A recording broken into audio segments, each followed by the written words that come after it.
Blackstone Audio presents The Tenant of Wildfell Hall by Anne Brontë. The following biographical sketch is provided for the benefit of our listeners.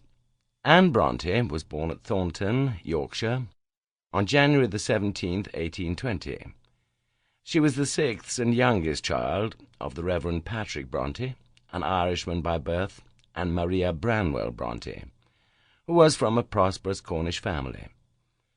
Following her mother's death in 1821, Anne and four sisters and one brother were raised by an aunt, Elizabeth Branwell.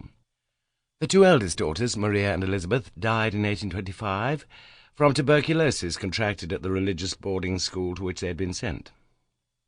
Anne spent her childhood and formative years in the isolated parsonage at Haworth, Yorkshire, where her father was curate. The Brontë children all thrived in fantasy worlds that drew on their voracious reading of Byron, Scott, and Shakespeare, as well as the Arabian Nights and Gothic fiction. In 1836, Anne entered Miss Wooler's school at Roe Head, Charlotte and Emily's alma mater, but withdrew the next year because of illness. Financial considerations forced Anne to seek employment as a governess. In 1839 she arrived at Blake Hall in Muirfield to tutor the children of Joshua Ingham, a local squire and magistrate.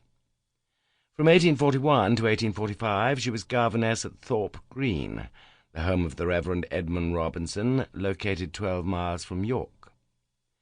In 1843 Branwell Brontë also found work as a tutor at Thorpe Green, until suspicions of an illicit relationship with his employer's wife resulted in dismissal. Branwell's gradual descent into alcoholism, drug addiction, and madness is reflected in the writings of all three sisters, particularly in The Tenant of Wildfell Hall. In 1847, Anne's first novel, Agnes Grey, was published in a volume together with Emily's Wuthering Heights. Based on Anne's experiences as a governess, it exposed the desperate plight of unmarried, educated women, driven to take up the only respectable career open to them.